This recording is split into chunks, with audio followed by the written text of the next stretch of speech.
श्रोता प्रेमियों, मैं राम सागर शास्त्री आप लोगों के समक्ष रखने जा रहा हूं स्वर शास्त्र। देखिए, हमारी नासिका के स्वामी अश्विनी कुमार हैं।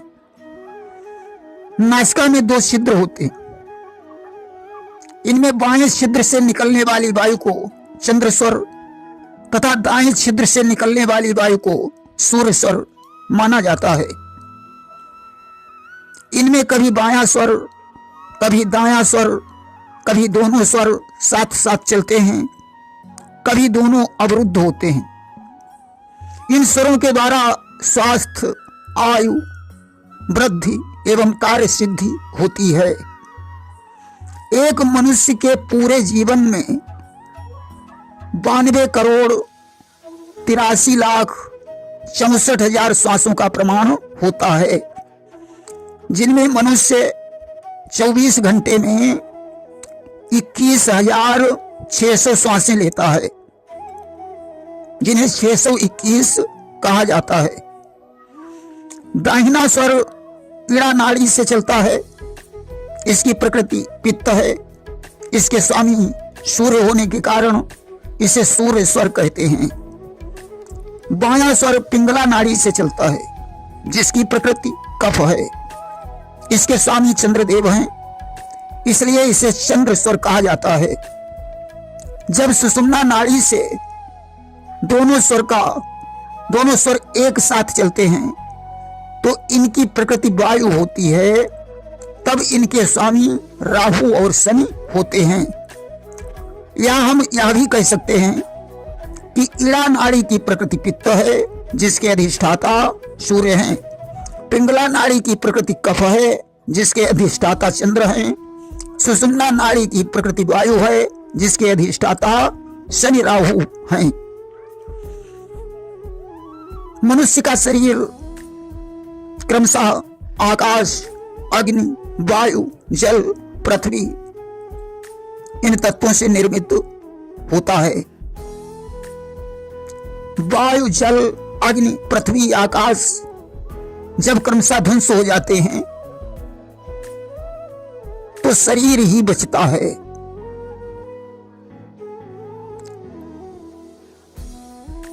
अर्थात निष्प्राण शरीर बचता है। मस्तिष्क में आकाश तत्व, कंधों में अग्नि तत्व, नाभि में वायु तत्व, घुटनों में पृथ्वी तत्व, तलवों में जल तत्व माना गया है। नासिका के द्वारा मनुष्य प्राण वायु यानी ऑक्सीजन फेफड़ों तक पहुंचाता है। नाड़ियां उसे पूरी देह में परिभ्रमण कराती हैं। फिर इसी नासिका द्वारा नाड़ियों के सहयोग से निष्प्राण वायु अर्थात कार्बन डाइऑक्साइड बाहर निकल जाता है। इससे संतुलन बना रहता है। जब प्राण वायु का संतुलन नहीं हो पाता तो देह निष्प्राण हो जाती है। मानव शरीर में ऊर्जा कारक 7 चक्र हैं। नंबर 1 मूलाधार चक्र, जिसके अधिष्ठाता सूर्य हैं। निवास दाहिना नेत्र, तत्व पृथ्वी। 47 करोड़ 30 लाख 40,000 प्राण हैं। स्वाधिष्ठान चक्र नंबर 2 में आता है। इसके अधिष्ठाता चंद्र। निवास वाम नेत्र, तत्व जल तथा 78 करोड़ 84 लाख इसके प्राण माने जाते हैं। नंबर 3 मणिपूरक चक्र, इसके स्वामी मंगल। निवास रक्त, तत्व अग्नि। 55 करोड़ 18 लाख 80,000 प्राण हैं। नंबर 4 अनाहत चक्र, इसके स्वामी बुध। स्थान मांस, तत्व वायु। 14 करोड़ 19 लाख 12,000 प्राण हैं। नंबर 5 विशुद्ध चक्र, इसके स्वामी गुरु। स्थान मांस और रक्त, तत्व है आकाश। 12 करोड़ 61 लाख 44,000 इसके प्राण माने जाते हैं। नंबर 6 आज्ञा चक्र, इसके स्वामी शुक्र। स्थान अस्थि, तत्व है जल, 14,97,96,000 प्राण हैं। नंबर 7 अरविंद चक्र, इसके स्वामी शनि, निवास है मज्जा, तत्व वायु, 13,40,28,000 प्राण इसके माने जाते हैं। इसके अतिरिक्त तो नंबर 8 में कुंडलिनी आती है, इसके स्वामी राहु, स्थान स्नायु और सिरा, तत्व है वायु, 13,99,64,000 इसके प्राण बताए गए हैं। नंबर 9 मस्तिष्क द्वार, इसके स्वामी केतु हैं, निवास स्नायु और द्रव है, तत्व वायु और जल मिश्रित है, 55,18,80,000 इसके प्राण हैं। इस प्रकार संपूर्ण प्राणों यानी सांसों की संख्या 92,83,64,000 होती है। देखिए, शरीर में 10 नाड़ियां मानी जाती हैं, जिनमें 3 नाड़ियां प्रमुख हैं, इड़ा, पिंगला और सुषुम्ना, जिनका नाम पहले बता चुके हैं। इड़ा बाएं भाग में, पिंगला दाएं भाग में, सुषुम्ना मध्य भाग में, गांधारी बाएं नेत्र में, हस्तजिह्वा दाएं नेत्र में, यशस्विनी बाएं कान में, पूखा दाहिने कान में, अलम्बुसा मुख में, कुहू लिंग योनि में तथा शंखिनी नाड़ी गुदा में पाई जाती है। इन्हीं नाड़ियों के हिसाब से 10 प्राण होते हैं। नंबर 1 प्राण, स्थान हृदय, इसकी मूल नाड़ी है इड़ा। नंबर 2 अपान, स्थान गुदा, मूल नाड़ी पिंगला है। नंबर 3 समान, स्थान है नाभि। नंबर 4 उदान, जिसका स्थान है कंठ। नंबर 5 व्यान, इसका स्थान है सर्वव्यापी। नंबर 6 नाग, स्थान है बायां नेत्र खोलने में। नंबर 7 कूर्म, इसका स्थान दायां नेत्र खोलने में होता है। नंबर 8 कृकल, स्थान है छींकने में, इसकी मूल नाड़ी सुषुम्ना है। नंबर 9 देवदत्त, स्थान है जमाई। नंबर 10 धनंजय, स्थान है सर्वव्यापी, यह मृत शरीर में भी रहता है। देखिए, जब दोनों स्वर एक साथ चलते हैं तो कुंडलिनी का स्वर होता है। वाम स्वर का उदय शुक्ल पक्ष की चौथ, पंचमी, छठ, दशमी, एकादशी, द्वादशी को छोड़कर बाकी तिथियों में सूर्योदय काल के समय होता है तथा कृष्ण पक्ष में चौथ, पंचमी, छठ, दशमी, एकादशी, द्वादशी को होता है।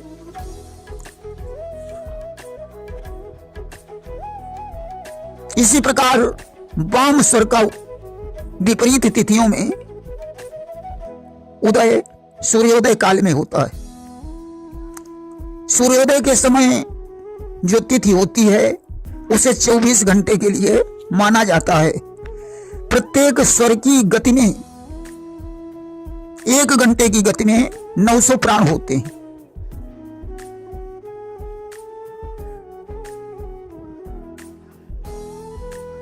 इसमें 20 मिनट पृथ्वी तत्व, 16 मिनट जल तत्व, 12 मिनट अग्नि तत्व, 8 मिनट वायु तत्व, 4 मिनट आकाश तत्व रहता है।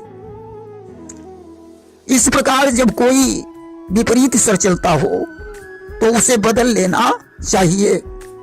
यदि दायां स्वर उदय करना है तो बायां हाथ नीचे, दायां हाथ ऊपर करके दाईं करवट लेट जाना चाहिए। यदि बायां स्वर उदय करना हो तो इसका विलोम कर देना चाहिए। 15 मिनट में स्वर बदल जाएगा। सुषुम्ना स्वर से ध्यान धारणा, पूजा, विवाह, मित्रता, वस्त्राभूषण धारण करना, गृह निर्माण करना, दान, बगीचा, ग्रामवास यात्रा करना शुभ माना जाता है। दाहिने स्वर में क्रूर कर्म, संगीत, वाहन, यंत्र तंत्र की रचना, रति करना, पशु विक्रय, मिलन, स्नान, भोजन, व्यायाम, पत्र लेखन शुभ माना जाता है। रविवार, मंगलवार, शनिवार अग्नि वायु तत्व में, पृथ्वी एवं जल तत्व में ये सब कार्य किए जाते हैं। देखिए, भाग्योदय करने के लिए सूर्योदय के 30 मिनट पहले उठें। जिधर का स्वर चले उधर का हाथ अपने मुख पर फिराएं। इसके बाद पृथ्वी को प्रणाम करें, बिस्तर से उतरें। जिधर का स्वर चलता हो उधर का पैर पहले जमीन पर रखें। नित्य ऐसा करने से भाग्योदय निश्चित रूप से होता है। देखिए, पृथ्वी तत्व का स्वाद कैसा है। पृथ्वी का स्वाद मधुर, जल का कसैला, अग्नि का तीखा, वायु का खट्टा, आकाश का कटु, कटु यानी कसैला और कड़ुआ मिश्रित। दोनों हाथों के दोनों अंगूठों से दोनों कानों के छिद्र और दोनों तर्जनियों से आंखों के छिद्र, दोनों मध्यमाओं से नासिका के छिद्र, दोनों अनामिकाओं और अंगूठे से मुख बंद करने के बाद यदि पीला रंग दिखे तो उस समय पृथ्वी तत्व, सफेद दिखे तो जल तत्व, लाल दिखे तो अग्नि तत्व, हरे या काले से वायु तत्व, मिश्रित रंग से आकाश तत्व उपस्थित माना जाता है। 27 नक्षत्रों में भी तत्व होते हैं तथा लार, वीर्य, रुधिर, मज्जा, मूत्र में जल तत्व होता है। क्षुधा, तृष्णा, निद्रा, कांति, आलस्य में अग्नि तत्व होता है। दौड़ना, चलना, गांठना, पसारना, सिकोड़ना में वायु तत्व काम करता है। अस्थि, मांस, खाल, नाड़ी, रोम में पृथ्वी तत्व होता है। प्रीति, वैर, लज्जा, भय, मोह में आकाश तत्व होता है। प्रातः काल दोनों हाथों के अंगूठों से कान बंद कर अनामिका से को नेत्रों पर रखें। मध्यमा नासिका के छिद्रों पर, तर्जनी होंठों पर, कनिष्का ठोड़ी पर रखकर ध्यान अवस्थित हो तो इन्हें महसूस किया जा सकता है। देखिए, यदि रात्रि में सूर्य स्वर, प्रातः काल चंद्र स्वर चले, आकाश, अग्नि और वायु का योग हो तो प्रलयकारी माना जाता है। गुरु, शुक्र, बुध, सोमवार को चंद्र स्वर में किए गए कार्य सफल होते हैं। अगर शुक्ल पक्ष है तो और भी अच्छा माना जाता है। कृष्ण पक्ष में रविवार, मंगलवार, शनिवार में सूर्य स्वर चर कार्यों के लिए ठीक है। चर यानी चलती हुई चीज के लिए ठीक है। यदि सूर्य स्वर में चंद्र स्वर में सूर्य स्वर हो तो हानि, चिंता, लड़ाई की संभावना बनती है। शाम को सूर्य स्वर बहे तो विजय और लाभ होता है। यात्रा के समय जो स्वर चले उसी पैर को पहले आगे बढ़ाएं। यदि प्रश्न पूछने वाले का दाहिना स्वर और उत्तर देने वाले का बायां स्वर चले तो कार्य में थोड़ी बाधा आती है। यदि 45 दिनों तक विपरीत स्वर का उदय हो तो मृत्यु निकट समझना चाहिए। स्वरों के परिवर्तन से इलाज भी होता है।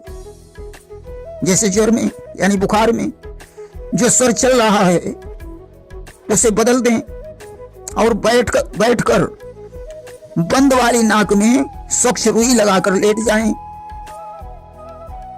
तो बुखार ठीक हो जाता है। अपचन हो तो दाहिने स्वर में भोजन करें और बाईं करवट 15-20 मिनट लेटें। पुराना कब्ज हो तो पद्मासन पर बैठकर नाभि पर दृष्टि रखें, मतलब नाभि की तरफ देखें। 1 हफ्ते में लाभ अवश्य होता है। छाती, पेट, कमर इनकी पीड़ा में स्वर बदल लेना चाहिए और बंद नाक में रुई लगाएं। यदि सांस फूलने की समस्या है, सांस फूलने में, तो स्वर बदल दें। 10-15 मिनट में लाभ हो जाता है। अगर इस रोग को जड़ से मिटाना है तो 1 महीने तक चलते स्वर को बंद करके दूसरे स्वर को चलाएं, दमा शीघ्र नष्ट हो जाता है। शीत रोगों की औषधि दाहिने स्वर में और उष्ण रोगों की औषधि बाएं स्वर में लेना चाहिए। दिन में प्रत्येक स्वर बदलने से चिर यौवन रखा जा सकता है।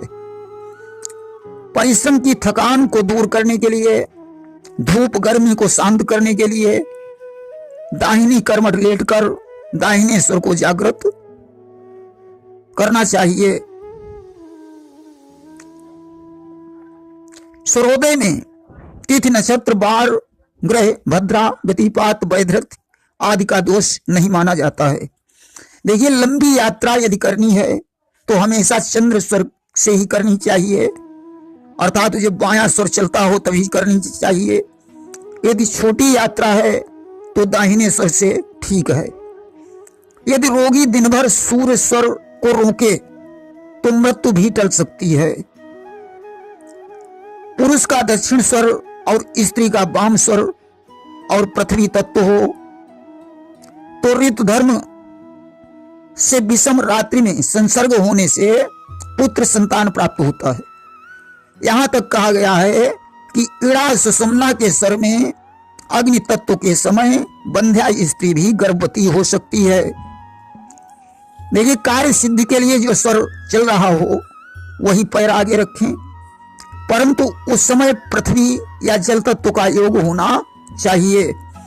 खास तौर से यहाँ हम ये कहेंगे कि दिन में वाम स्वर, रात्रि में दायां स्वर शुभ माना जाता है।